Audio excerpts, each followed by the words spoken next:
Alors, bonjour et bienvenue dans ce nouveau chapitre 4 dans lequel nous allons parler de la couche physique avec beaucoup plus de détails. Petit rappel, nous avons vu dans le chapitre précédent les 7 couches de modèle OSI. Nous avons vu rapidement ce que fait chacune de ces 7 couches-là. Maintenant, le but, c'est d'attaquer chaque couche en détail, physique, liaison de données, réseau, transport, session, présentation et application. Et le but, ça sera aussi de comprendre chaque couche de ce modèle, qu'est-ce qu'elle fait et qu'est-ce qu'elle assure. Sans plus tarder, nous allons voir très rapidement le sommaire de ce chapitre. Nous allons commencer par voir quels sont les rôles ou quel est le rôle de la couche physique. Après, nous allons voir aussi rapidement les caractéristiques de la couche physique et puis le câblage en cuivre en détail pour comprendre avec plus de détails ce que fait le câblage en cuivre. Et puis après, nous allons voir le câblage fibre optique et les supports sans fil très très rapidement. Alors, avant de commencer le chapitre, il est bien de rappeler rapidement la connexion physique ou la communication avec la couche physique, comment elle est assurée. Parce que avant que les communications réseau peuvent se produire, une connexion physique à un réseau local doit déjà être établie. Cette connexion peut être câblée ou sans fil selon la configuration du réseau et cela s'applique généralement que vous envisagiez d'avoir un siège social, une maison, une entreprise, une petite PME, peu importe ce que c'est.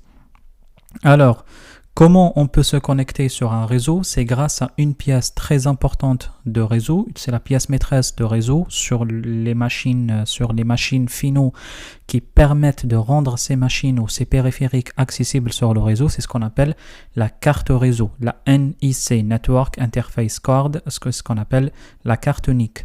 La carte NIC, c'est l'élément qui va nous permettre de rendre un périphérique lambda connecté sur le réseau, ou comme on peut le dire aussi, un objet connecté. C'est que si vous entendez parler de temps en temps de mots objet connecté, cela signifie tout simplement que vous avez un objet qui a une carte réseau, tout simplement.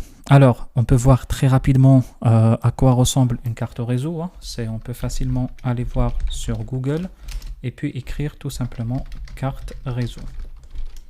Et la carte réseau, c'est tout simplement un périphérique réseau, une pièce tout simplement que vous allez ajouter à un PC, à un serveur, à un frigo, à une voiture, à tout ce que vous voulez, à n'importe quel objet que vous voulez.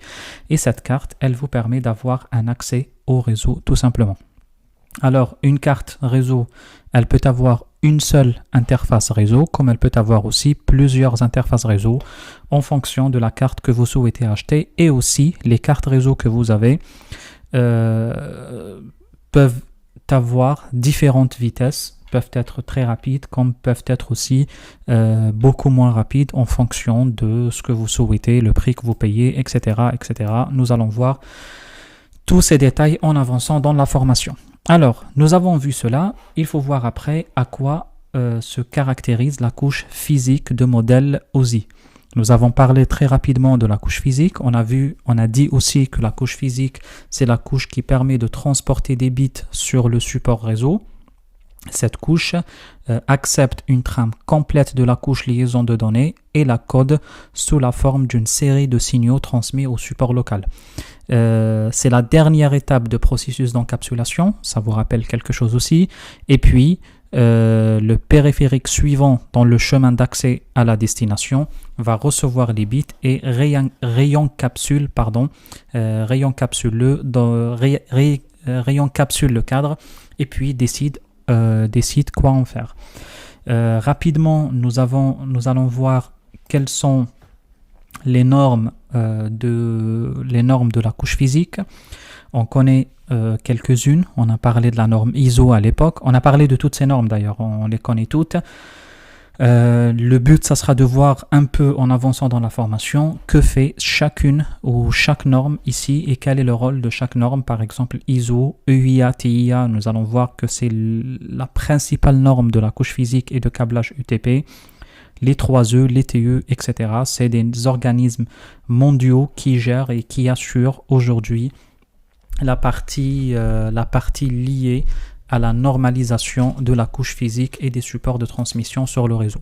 Alors, les normes de couche physique couvrent principalement 3 fonctionnalités. Et aussi, la couche physique, en général, assure la couverture de ces 3 fonctionnalités. Les composants physiques, comme les cartes réseau que nous avons vues il y a quelques instants, le codage et la signalisation. Alors, quand on parle de codage et signalisation, c'est tout simplement, c'est comme la définition du terme qu'on a dû présenter plusieurs fois à l'époque. Le codage n'est que le processus qui permet de convertir les flux de bits en un format reconnaissable par l'appareil suivant dans le chemin du réseau. C'est que vous allez avoir un PC, le PC va communiquer avec un support de transmission au milieu. La communication n'est pas la même, les deux n'utilisent pas le même système de communication. Alors qu'est-ce qu'on fait? On peut modifier le support, modifier le langage pour qu'il soit facilement compréhensible de l'autre côté. Nous avons parlé de cela dans le chapitre précédent et je vous ai donné l'exemple de la langue. Si tu parles anglais avec quelqu'un qui parle français ou tu parles français avec quelqu'un qui parle chinois, tu n'arrives jamais à comprendre. Le codage, c'est exactement le codage et même d'ailleurs la signalisation, parce que la signalisation, ce n'est ni plus ni moins la façon dont les valeurs sont représentées sur le support physique, c'est que ça complète un peu la partie codage. Mais comme j'ai dit, le codage, ce n'est ni plus ni moins que une traduction, tout simplement. Par exemple, on peut voir quelques types de codage qui existent aujourd'hui. Le plus célèbre entre eux, c'est ce qu'on appelle le codage Manchester, comme le codage NRZ, comme le codage tutorien, etc. Il y en a plusieurs types de codage. Par exemple, on a le codage de type NRZ. C'est un principe de codage où on va dire non retour au zéro. C'est un codage où il n'est pas possible de revenir à chaque fois au zéro. On va avoir une valeur positive si c'est 1 et une valeur négative si c'est 0. Par exemple, il y a ce qu'on appelle le principe de tutorien. Le tutorien, c'est si c'est positif, on va faire un 1, par exemple. Si c'est on va prendre ça, comme ça. C'est un ensemble d'informations qui circulent. Le tout ou 1, c'est tout simplement comme ça. Après 0, ça va être comme ça. Après le 1, c'est comme ça. Après un deuxième 1, un troisième 1. Après 0, après 0, après 1, 1, 0, etc. Et là, ça donnera un signal numérique sur un support de transmission numérique. Oh, pardon, je le dessine très très mal. je le dessine vraiment très mal. Celui-là, il doit être comme ça. On a dit tout ou rien. C'est qu'au final, si c'est 1, il y a une impulsion de voltage. Généralement, on parle de 5 volts d'impulsion. Si c'est 0, il n'y a pas d'impulsion. On est nul, tout simplement. C'est ou bien 1 ou bien 0, tout simplement. Après, on a d'autres types de codage, comme par exemple, on peut parler de codage Manchester. Le codage Manchester, c'est tout simplement, ce n'est ni plus ni moins. Quand il s'agit de 0, on va voir une impulsion au milieu vers le bas. Quand il s'agit de 1, on va avoir une impulsion au milieu vers le haut. C'est tout simplement, si on va prendre ça comme ça, on a la valeur de milieu de juste 0, elle est là. Et puis on va générer des impulsions positives ou négatives. Là, on commence par un 1, tout simplement. Le 1, ça ressemble à ça. Le 0, ça ressemble à ça, tout simplement. Et là, on fait par exemple un 1, on fait comme ça. Après un 0, on va faire comme ça. Après un 1, on va faire comme ça. Après un autre 1, attention, on va redescendre et remonter et refaire comme ça. Après un autre 1, après un 0, etc. C'est que là, ça va nous générer un signal de transmission. On parle de milieu, c'est que vous avez un laps de temps, et dans cet laps de temps, c'est généralement au milieu qu'on génère le signal de transmission, ou bien au 0, ou bien au 1. Et là, comme ça, nous allons pouvoir à la fin générer un signal qui a une certaine réaction, c'est pas réaction, je cherche le meilleur terme, qui a une certaine forme, c'est ça, qui a une certaine forme, et puis cette forme, elle est adaptée au support de transmission sur lequel vous allez envoyer tout simplement vos informations. Vous aurez pas mal de types de codage d'informations. Le but ici, ce n'est pas de voir tous les types de codage parce qu'il y en a beaucoup. Ce n'est pas non plus un cours d'électronique pour essayer de comprendre tous ces types d'informations. Par exemple, si vous faites des formations de télécommunication, vous allez rentrer dans tous ces types de signaux. Par exemple, vous avez AM, FM, PM, ça vous dit quelque chose si vous suivez la radio. Et ça, c'est par exemple, c'est des exemples qui sont concrets des signaux. C'est ce qu'on appelle les signaux micro-ondes. Après, ici, vous avez un type de signal digital et là, vous avez un exemple de signal analogique. C'est que vous voyez que la signalisation peut être analogique, peut être numérique et aussi peut être lumineuse. C'est ce qu'on appelle le principe d'impulsion lumineuse. C'est ce qu'on utilise dans la fibre optique. Le but, c'était juste de voir cela très rapidement. Ce n'est pas de rentrer dans les détails de ce que fait chaque type de codage et comment utiliser chaque type de codage. Comme je vous ai dit, si vous voulez aller plus loin, vous pouvez faire des formations détaillées de transmission numérique de signal.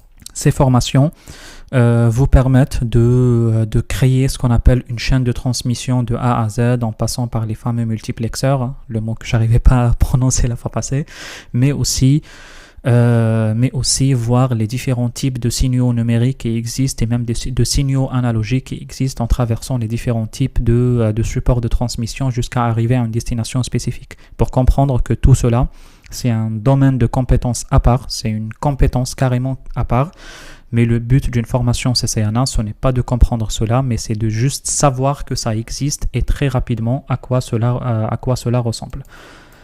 Après, nous allons voir aussi quelques définitions très rapides, comme par exemple ce que signifie le mot bande passante, le mot latence et le mot débit.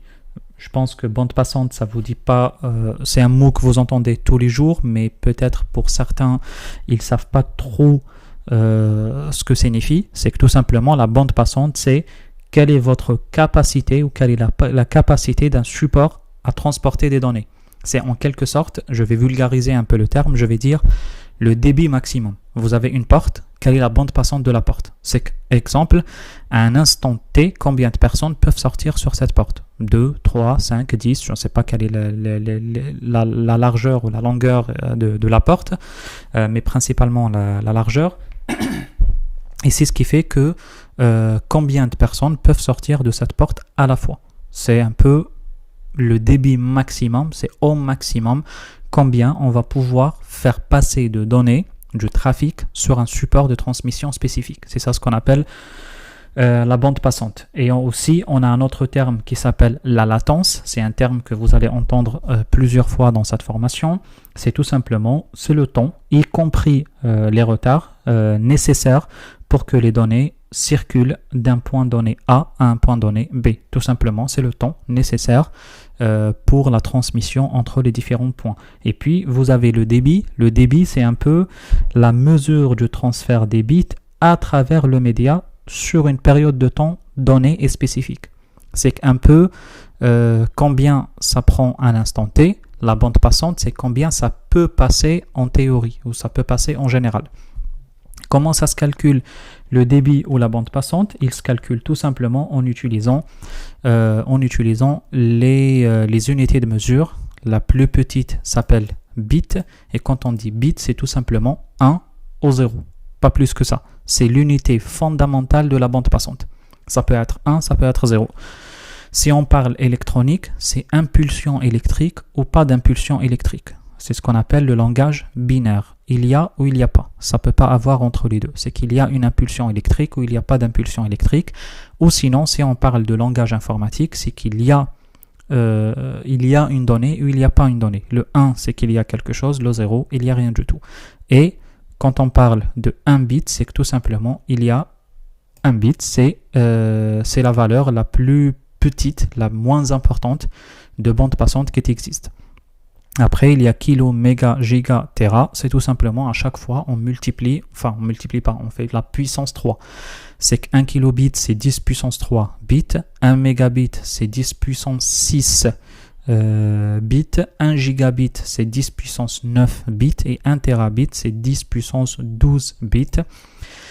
Et c'est aussi l'unité utilisée, pas que dans la mémoire, dans généralement par exemple le stockage de données. Parce que attention, ici on ne parle pas de bits, moi je le dis très rapidement, c'est tout, mais on dit bits par seconde. C'est une vitesse en quelque sorte.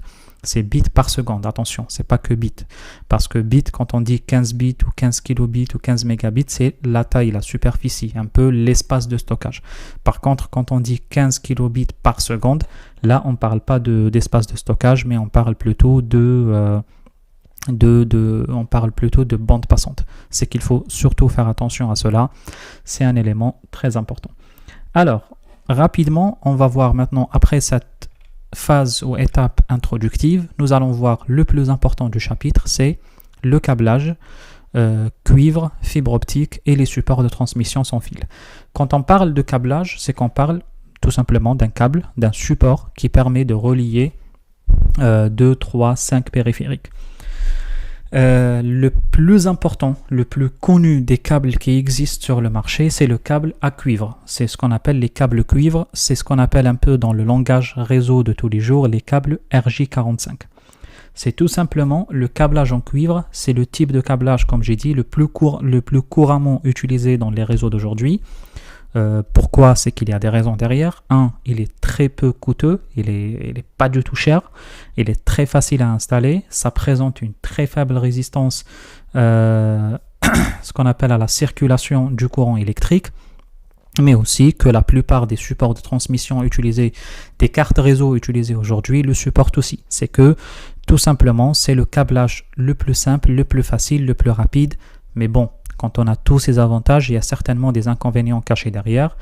Les plus importants de ces inconvénients, c'est que quand tu as quelque chose de pas très cher, pas du tout même cher, c'est que tout simplement aussi sa qualité n'est pas terrible non plus. C'est ce qui fait que le câblage cuivre quand même présente quelques faiblesses. C'est ce qu'on appelle un peu dans le langage l'atténuation. L'atténuation, c'est quoi? C'est plus les signaux électriques doivent circuler longtemps, plus ils sont faibles. Et on commence à perdre de signal à chaque fois qu'on avance, à chaque fois qu'on envoie plus loin le câble ou le support de transmission. C'est pour ça que il faut parler très sérieusement de strict respect des distances, d'amélioration de ce câble et puis parfois même de son abandon carrément si on trouve que ce câble ne répond pas totalement aux besoins qui existent aujourd'hui. Après, il y a un autre type de câble comme le coaxial que nous allons voir tout de suite, mais cela généralement représente ce qui existe aujourd'hui sur le marché de câbles de type coaxial ou de type cuivre. Après, je pense que vous le connaissez tous, il n'y a pas de surprise là-dessus. On peut le voir très rapidement, le câble RJ45, ça ressemble à cela, c'est le câble qu'on utilise tous chez nous pour se connecter sur le réseau. Et à l'intérieur, ça ressemble plutôt à quelque chose comme ça que nous allons voir avec beaucoup plus de détails en avançant dans ce cours là tout de suite même. Alors, quand on parle de câble UTP, oui, d'ailleurs, quand on parle de câble RJ45, on parle principalement de 2 voire 3 catégories, l'UTP, STP ou le câble coaxial, principalement les deux, UTP, STP. Alors, quand on parle de câble UTP, c'est tout simplement, c'est ce qu'on appelle le paire torsadé non blindé, c'est un câble à paire torsadé non blindé. C'est le support réseau cuivre le plus couramment utilisé aujourd'hui. Et son rôle principal et le plus important, c'est l'interconnexion des hôtes, des utilisateurs avec les dispositifs de réseau intermédiaire. Autrement dit, la connexion entre un PC et un switch. Généralement, un câble comme cela, il peut aller jusqu'à 1 giga de débit. Rappelez-vous, 1 giga, il est là. C'est ce qui est très très bien parce qu'un PC ne génère jamais 1 giga de bande passante. C'est ce qui fait que ça sera le moyen de transport, le moyen de transmission le plus fiable, même s'il y a des pertes, même s'il y a des atténuations. Ok, ce n'est pas 1 giga, on parle généralement de 80%. Ok, ça fait 800 mégas. Bon, très bien, 800 mégas. Est-ce qu'un PC a besoin de 800 mégas? Je ne suis pas très sûr. C'est ce qui fait que un câble UTP, non plus, il n'est pas cher. Mais il permet quand même d'avoir un débit excellent pour un utilisateur juste pour se connecter sur le réseau. Alors, en quoi il est composé? Il est composé de 3 parties, 3 principales parties. C'est la gaine externe qui protège tout simplement le fil contre les dommages physiques extérieurs ou externes. La deuxième partie, c'est la paire torsadée qui protège le signal des interférences. Et puis la troisième partie, c'est ce qu'on appelle l'isolation en plastique à code couleur, qui permet tout simplement l'isolation électrique ou qui isole électriquement les fils entre eux et identifie aussi chaque paire dans la communication. Et nous allons voir cela en avançant dans la formation, l'importance de chaque paire. C'est que tout simplement, quand vous le voyez un peu plus avancé comme ça, ça vous dira rapidement quelles sont les trois parties que vous voyez. La première partie, c'est la partie gaine externe de câble. Après, vous avez le blindage torsadé, parce que le cuivre est à l'intérieur, vous ne le voyez jamais d'ailleurs.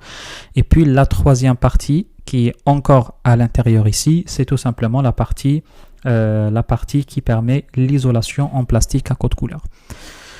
Est-ce qu'on aura d'autres photos un peu plus claires? Bon, je pense que celle-là, elle est déjà claire, il n'y a pas de souci. Ouais, je pense que celle-là, elle est déjà claire. Celle qu'on a vue plus tôt, elle est déjà claire. Après, ce que vous allez pouvoir aussi voir, c'est tout simplement le câblage qu'on appelle le STP. Alors, on peut dire comme ça. Après, vous allez avoir une autre catégorie qui s'appelle la catégorie STP. Vous voyez que les catégories, il n'y a pas vraiment que l'UTP, le STP. Vous avez l'UTP, le FTP, le STP, le SFTP, le SSTP, mais ce ne sont ni plus ni moins que des couches de sécurité supplémentaires à chaque câble. C'est que, autrement dit, si vous allez prendre le FTP, c'est une couche intermédiaire entre le STP et l'UTP. Le SFTP, le SSTP, après vous comprenez très bien le principe. C'est je prends un FTP, je lui ajoute la couche S, la couche STP, ou je prends un STP où je lui double encore la couche de protection. Ça sera principalement, vous avez UTP, STP, ça vous suffira très largement comme définition. Après, vous voyez ici, peut-être il y a, mais la photo n'est pas terrible. Vous pouvez voir sur le net pas mal de définitions. Le but, comme je vous ai dit, ce n'est pas de rentrer dans tous ces détails de définition, mais de comprendre à peu près ce qui existe et ce que permet chaque élément ou chaque câble ou chaque partie d'un câble cuivre. Alors, qu'est-ce que je voulais dire? Ce que nous allons voir maintenant tout de suite, nous allons voir le câble STP ou ce que permet le câble STP. Est-ce qu'on peut le voir ici? On ne peut pas le voir ici. Alors, le câble STP, contrairement au câble, je reprends mon cours là, le câble STP, contrairement au câble UTP, c'est qu'il permet d'avoir une meilleure protection contre le bruit que l'UTP. Il est naturellement plus cher que l'UTP, plus difficile à installer pour ceux qui travaillent dans la fabrication des câbles. Et puis, au final, il revient au même à la fin parce qu'il est terminé aussi par des terminaisons RJ45 comme le câble UTP et il permet de faire exactement la même chose comme le câble UTP. La différence entre les deux, c'est que il permet d'avoir une meilleure protection, il permet d'avoir une meilleure isolation et par conséquent aussi un meilleur débit, une meilleure résistance à l'atténuation. C'est que tout simplement, il est composé, contrairement à l'UTP, il est composé de 4 parties. La première partie qui est la gaine externe qui est exactement la même que l'autre. Après, vous avez une deuxième couche de protection, c'est ce qu'on appelle le blindage tressé. C'est pour ça qu'on appelle les paires torsadées blindées. Les STP, c'est les paires torsadées blindées. Le UTP, c'est les paires torsadées non blindées. Alors, c'est tout simplement, vous avez cette gaine au milieu qui permettra d'avoir le blindage tressé ou ce qu'on appelle dans le langage réseau les feuilles, tout simplement, qui offre une protection contre les bruits. C'est ce qu'on appelle la protection EMI RFI, mais j'essaye d'éviter de rentrer dans tous ces détails. Après, vous avez ce qu'on appelle ici le blindage. Il a une protection supplémentaire aussi, c'est ce qu'on appelle le blindage en aluminium pour chaque paire de fils. C'est que chaque paire de fils, elle a un blindage à l'intérieur. C'est qu'elle est séparée des autres et du coup, à chaque fois que vous avez ce blindage supplémentaire, vous avez plus d'atténuation, plus de résistance au bruit de réseau et par conséquent aussi plus de fiabilité de transmission. Alors, on va voir ici, câble cuivre STP. Nous allons voir des exemples. Vous voyez, les câbles STP ici, vous avez cette couche aluminium en plus qui vous permettra d'assurer une protection. Après, vous avez ce blindage au milieu. C'est ce qui vous fait que chaque paire, elle est isolée des autres paires. C'est que vous avez une protection de chacune, comme vous le voyez ici. Vous avez une paire d'aluminium qui isole chaque paire, un aluminium, pardon, qui isole chaque paire. Ici aussi encore, vous voyez. Celle-là, elle est encore meilleure. Attendez, j'ouvre cette photo. Cette photo est encore meilleure. Et là, regardez, vous allez avoir les paires de câbles ici. Juste pour information, il y a 4 paires, en tout 8 câbles à l'intérieur, 8 câbles cuivre. Alors, ces 8 que vous avez ici, c'est préparé par paire. Et là, vous voyez que chaque paire, elle est protégée par une couche d'aluminium. Et aussi, vous avez le blindage, ce qu'on appelle, comme je vous ai dit dans le langage, ce qu'on appelle la feuille. La feuille ici permettra d'assurer encore une deuxième couche de protection en plus de la couche de protection de base qui est la gaine externe de base qui existe dans tous les câbles, quel que soit le modèle de câble. C'est que vous voyez déjà de cette photo, de cette image, vous comprenez très très bien qu'un câble STP est beaucoup plus fort et beaucoup plus puissant qu'un câble UTP classique. Juste tant qu'on est là, je vous montre ces deux têtes-là. Cette tête-là, on appelle ça la tête RJ45, tout simplement. C'est que la terminaison RJ45 ou la tête RJ45. C'est quand vous entendez parler de quelqu'un vous dire une terminaison RJ45, il veut dire tout simplement cette partie. Attention, pas tout le câble, c'est juste cette partie-là. C'est ce qu'on appelle la terminaison RJ45. Alors, l'autre type de câble, c'est le câble coaxial. Le câble coaxial, il est un peu différent, voire totalement différent de câble cuivre. Et historiquement parlant, c'est le câble de la télé. C'est le câble qu'on utilisait historiquement pour connecter la télé. C'est un câble qui se caractérise aussi par 4 couches différentes de protection, commençant par la gaine de câble extérieur, qui a le même rôle toujours, la protection des câbles contre les dommages physiques.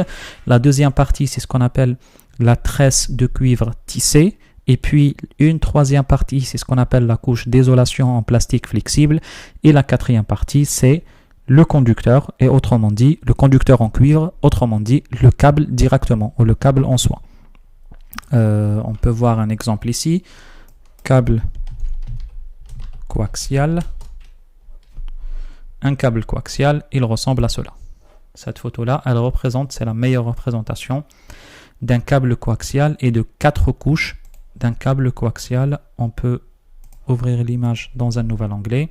Après, le caractéristique d'un câble coaxial, c'est qu'il est beaucoup plus fort qu'un câble RJ45. Après, par contre, il a des problèmes d'adaptation avec les différentes normes d'utilisation quotidienne. Par exemple, le brancher sur un PC, c'est pas vraiment simple, c'est pas vraiment facile.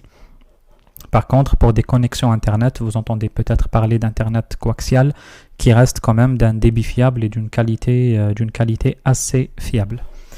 Alors, on continue. Du coup, là, on parle de propriétés des câbles UTP. Autrement dit, quand on parle des câbles UTP, là, on va rentrer avec plus de détails sur les câbles UTP. Quand je dis UTP, attention, c'est juste une façon de dire, une façon de parler, parce que quand on dit UTP, STP ou SFTP ou FTP ou SSTP, ça ne changera rien du tout, on parle de câble cuivre. Mais généralement, dans le langage réseau, on dit généralement UTP. C'est juste une façon de dire rapidement. Après, il y a une question qui se pose, est-ce qu'il y a un problème de compatibilité entre les câbles ? Que je branche, je ne sais pas moi, un câble FTP, que je mélange une infrastructure réseau de câbles FTP, de câbles STP, etc. Aucun changement, aucun problème. Si vous changez les modèles FTP, STP, SFTP, FFTP, etc., c'est juste pour assurer, c'est juste question de qualité, ni plus ni moins. C'est que le résultat final est toujours le même, avec des qualités de production différentes en fonction de chaque câble, ou en fonction aussi de votre budget ou de votre envie de protéger vos données ou pas. Alors, quand on parle des propriétés de ces câbles-là, c'est que tout simplement, on parle de sa constitution, de sa construction, de comment il est constitué à l'intérieur et pourquoi il est fait comme ça. Alors, rapidement, quand on parle de ces câbles-là, on parle des différentes normes qui gèrent ces câbles-là, des différentes normes qui qui gère tout simplement ces différents types de câbles qui existent. Par exemple, on a la principale norme qui existe sur le marché, c'est la norme TIA-UIA. C'est deux organismes, petit rappel pour le chapitre précédent, deux organismes de normalisation différents qui se sont mis d'accord pour mettre en place une norme spécifique au câblage RJ45 qui s'appelle la norme TIA-UIA 568. Et cette norme, tout simplement, elle normalise plusieurs éléments de câblage cuivre comme les types de câbles, les longueurs de câbles, les connecteurs utilisés, la terminaison du câble, les méthodes de test, etc. Tous ces éléments-là sont définis, détaillés par cet organisme. C'est ce qui fait que quand vous achetez des cartes réseau, des lecteurs, des switches, etc., tous, ils respectent cette normalisation là-dessus, pas de problème. Après, vous aurez la norme I3E et c'est la norme I3E qui va définir la catégorie de chaque câble en fonction de plusieurs éléments, en fonction d'ailleurs de ces éléments tout court. Et puis on parle de câbles de catégorie 3, de catégorie 5, de catégorie 5E, de catégorie 6. Vous comprenez très bien que à chaque fois que le câble est plus avancé en matière de catégorie, à chaque fois il respecte plus de normes et à chaque fois sa qualité est meilleure. Prenons l'exemple le plus simple d'un câble UTP catégorie 3. En catégorie 3, les câbles n'étaient même pas torsadés, ne tournaient même pas. C'était des câbles droits à l'intérieur, comme vous le voyez ici dans la photo. Et à chaque fois que vous torsadiez les câbles, à chaque fois que vous aurez plus d'atténuation de bruit, c'est ce qu'on appelle le signal de bruit, qui rendra le signal d'origine moins pur. C'est ce qui fait que à l'époque, on avait plus de pertes de signal, de qualité de signal parce que le câble était droit, n'était pas torsadé. Vous voyez que si vous avez du câble catégorie 3, vous aurez beaucoup plus de problèmes de perte de données qu'aujourd'hui. Alors, prenons maintenant ces câbles. Au final, à l'intérieur de ces câbles, ça ressemble à quoi? Et pourquoi ça? Pourquoi ces couleurs? Pourquoi ces codes couleurs? Et on fait quoi avec? Je vais simplifier les choses pour éviter un peu la discussion historique parce que ça commence à devenir ancien, ça commence à ne plus devenir de réseau d'aujourd'hui comme on le connaît. Tout simplement, il y a deux normes. Il y a ce qu'on appelle la norme T568A et la norme T568B. Quand on parle de norme T568A, vous avez tout simplement deux câbles verts. Dans le langage de réseau, on dit un vert et un blanc vert parce qu'à l'intérieur, il n'est pas vraiment vert, il y a aussi une partie en blanc. Regardez, si on prend un câble RJ45, vous voyez là, on va dire un vert et un... Ouais, ce câble-là, pourquoi pas, il est pas mal, ouais. Vous voyez un vert et un blanc vert, un orange et un blanc orange, un rouge et un blanc rouge, on dit un marron aussi, et un bleu et un blanc bleu. C'est qu'au final, vous allez avoir 4 catégories, 4 paires de câbles, un vert et un blanc vert. Vous avez orange, blanc orange et orange, bleu et blanc bleu, et marron et blanc marron. Après, vous entendez des gens qui disent aussi rouge à la place de marron, peu importe, c'est juste comment vous voyez les couleurs. Moi, je dirais bien marron. Ça, c'est la norme T568A. Après, on a développé une nouvelle norme qui s'appelle T568B. Quelle est la différence entre les deux? C'est que dans le A, ça commence en blanc vert vert, l'autre, ça commence en blanc orange orange. Vous voyez à l'intérieur le 4 et le 5, les bleus, ça reste les bleus, tels qu'ils sont, bleu puis blanc bleu. Je vais dire les deux bleus, juste pour faciliter la parole, hein, pour ne pas à chaque fois dire blanc, bleu, blanc, orange, etc. Je vais dire les deux bleus, les deux oranges, etc. Après, vous avez les deux marrons à la fin qui restent les mêmes. C'est qu'au final, qu'est-ce qui va changer? Les verts et les oranges. Ici, 1, 2, les verts, 3, 6, les oranges. Dans la norme B, 1, 2, les oranges, 3, 6, les verts. Pourquoi? Pour des raisons qui sont purement techniques que je ne vais pas vous détailler ici, mais juste vous dire très rapidement que la norme B, on a trouvé qu'en inversant ces câbles-là, la norme B, elle offre plus de résistance au bruit, tout simplement, ni plus ni moins. Par conséquent, si vous avez un câble de catégorie T568B, vous allez avoir une meilleure qualité de câble. À quelques kilobits de près ou quelques kilo-octets de près, pardon. Le but, ce n'est pas de rentrer dans ces détails-là, mais c'est juste de savoir que vous avez deux catégories de câbles, le T568A, T568B. Alors, maintenant, un câble RJ45, il est fait comment? on a parlé de terminaison RJ45 qui ressemble bien à cela. Et dans une terminaison RJ45, vous allez peut-être avoir un A ici, un A ici, un B ici, un B ici, ou sinon un A d'un côté, un B d'un autre côté. Si vous avez deux A ou si vous avez deux B, attendez, câble cuivre, je vais dire croisé. Si vous avez les deux A ou les deux B ensemble, on appelle cela un câble droit. Si vous avez un A d'un côté et un B de l'autre côté, on appelle cela un câble croisé. Tout simplement, ni plus ni moins. Comme ici, par exemple, vous avez un exemple concret d'un câble croisé. 568A d'un côté et 568B de l'autre. C'est quand vous tirez le câble, à l'intérieur, vous allez les croiser. Le 1, vous allez l'envoyer au 3, aussi le 3 au 1. Le 2, vous l'envoyez au 6. Le 6, vous l'envoyez au 2. Et le reste, il reste tel qu'il est. Rappelez-vous ce que je vous ai dit. Seuls ceux qui changent, c'est l'orange et le vert. C'est tout. Le 1, 2, 3, 6 et le 1, 2, 3, 6 de l'autre côté. C'est qu'on appelle cela un câble croisé. Un câble droit, c'est complètement différent. Un câble droit, c'est que vous allez avoir le T568A ici, dans cette terminaison RJ45, et les T568A aussi de l'autre côté. Ou sinon, pour faire un bon câble qui respecte encore plus des normes de lutte contre l'atténuation de signal, vous allez avoir un T568B d'un côté, un T568B de l'autre. Comment vous allez le savoir? Bon, la méthode la plus classique, c'est de prendre le câble et le regarder comme ça, le regarder en face. Vous prenez le câble comme ça. Attendez, je vais prendre un format adapté. C'est ça, de cet angle-là, de cette vision-là. Là, j'arrive pas très bien à voir, mais vous prenez les câbles comme ça et vous allez voir les couleurs à l'intérieur. Si vous allez voir les couleurs comme je vous ai dit, orange et puis les verts au milieu, c'est que c'est un câble B. Si vous voyez les verts au début, les oranges au milieu, c'est que c'est un câble A, tout simplement. Alors, maintenant, la question qui se pose, peut-être ici, on arrive à les voir encore mieux. Non, j'arrive pas vraiment à voir. Mais bon, vous pouvez vous amuser sur le net à chercher des câbles. Là, regardez, on commence par les oranges, et puis vous avez un vert. Et puis les deux bleus, bleu et blanc-bleu pour rappel, et puis vous avez le vert. C'est que 1, 2, orange, 3 et 6, vert. Et ici, 1, 2, orange, 3 et 6, vert. Je vais voir mon cours.